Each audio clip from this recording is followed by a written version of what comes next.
Hey, what's up, guys? DRT back with y'all again. And today, you know, I'm going to talk to you how I became a public speaker. Honestly, man, I don't even know what to call myself: a public speaker, motivational speaker, youth activist, or a drug activist. Because every time I go speak, man, in different places, they call me different things, man. I just go and speak. So I don't know what y'all want to call me, honestly. Because they asked me how did I get started or why did I get started. And a funny story is that, the first time I did it, I spoke publicly. I spoke of how I lost my vision or why I lost my vision due to, me doing stuff when I was, a teenager. Thought that I was, at that time, in my head, I just thought, I just did it because I wanted to do it. I didn't have to do it. It was just me. But that was the way I thought. you know, can't change nothing now. But how I ended up speaking, I went. If you haven't, read my book, go get it again. My second chance with the new vision. It's on Amazon. But I ended up going back to school. I'm gonna make this short because I don't want y'all to get bored. But, I ended up going to school and at Banneker, in College Park in Georgia. I graduated from there. And when I got there was this program called MOD, Men of Destiny. And they told me about it. And it was something that they had up there, some counselors or social workers. It was a couple of them. So I'm not going to name any of y'all because I don't want you to feel bad that I'm missing some of the people that, created it. And what was that? What it was like a little. How can I explain it, man? I don't know the right words because I don't want to get it confused. But it was uh, a thing that they did, and I know they had Women of Destinies also. But they took out the kids from class every week. You know, my understanding is, they could sign up, or a lot of times it was the troubled teens, or even the other kids that wanted to be there. When they the times I was in there, they talked to them, they brought people to speak with them, they try to help them out, and and make them see a better life, not to be in the streets or nothing like that.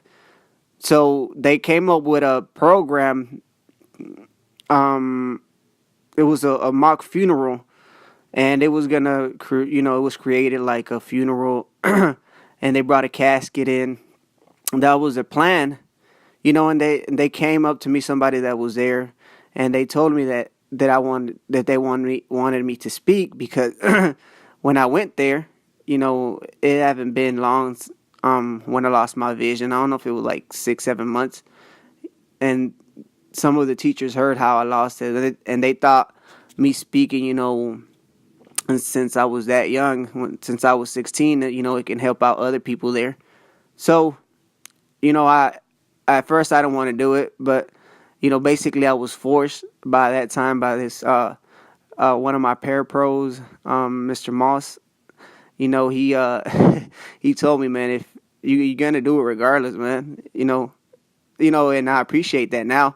He didn't force me. I ain't gonna say he pushed me up on the stage, but it was a good thing he did it, man, and a good thing that they gave me that opportunity because once I told my story, and I'm not gonna lie, I was nervous. You know what I mean? I think it was a whole school there, and plus other people and reporters and the newspaper. I remember we came out on the newspapers, and you know, once I was done, and the kids came up to me and told me how it impacted some of their life. Some of them that were doing, what I was doing at that age, and told me that they were gonna try to change, or they was gonna change because they didn't want to end up in a situation like I ended up.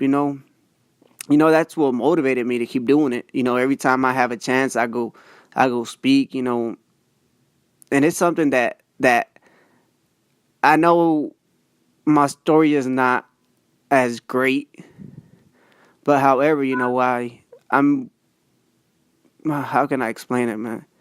There's a lot of people out there like my story. I know that. But there's not a lot of people out there that's doing what I'm doing.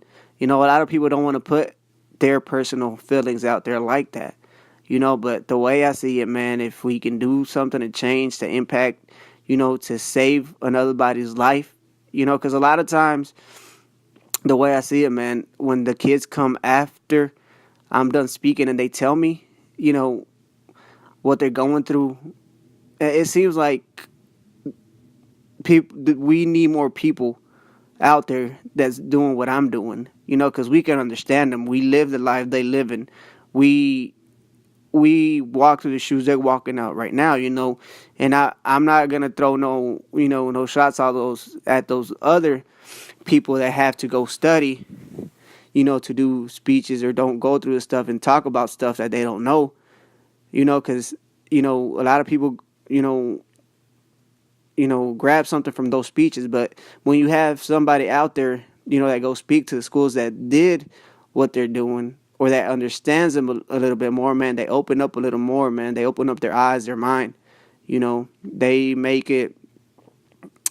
I don't know, man. It's just a feeling, man, and that's why I do, what I'm doing right now. That public speaking, motivational speaking, whatever you want to call it, youth activist, or drug activist. It's a good feeling, man. If any of you out there, if y'all have a story to tell, man, like I say, man, it doesn't matter, man. I can speak to one person, I can speak to 600, 700. At the end of the day, as long as you change somebody's life with your story, man, that's what counts. Because it's a domino effect. I might change somebody's story today. He might grow up and change too. Then it multiplies and multiplies. We live sometimes we're so selfish and we don't care about nobody that's around us. But at the end of the day, the people that's around us are the people that help us out. You never know, man. So yeah, I hope y'all like the little story, man. How I became a public speaker or motivational speaker, whatever you want to call it, man. But don't forget, man. Don't forget to buy my book, My Second Chance with the New Vision. The number 2, is abbreviated. Second is abbreviated, so you can find it on Amazon or Google it. It's going to pop out. Again, My Second Chance with the New Vision by Dionicio Torres. Go get it, man. Also, man, everything that comes with the purchases and stuff like that, I use it, because a lot of times I don't like to charge for my public speakings. If I can do it, man, hey, you never know. But again, man, I hope y'all doing good. I hope y'all doing great. Thank you, man, for again supporting my crazy thoughts, man. It's like, subscribe, share, share all these stuff, man. You never know who's gonna need it. Like I said, I always try to stay positive. Any question you have for me or you want to know about me, man, just leave it in the comments, man. Or follow me on my Facebook, through my messenger, man. My Facebook page is the same as here, man. The same name, Dionicio Torres. So hey, you already know what it is. So I don't know, man. I'm out. All right.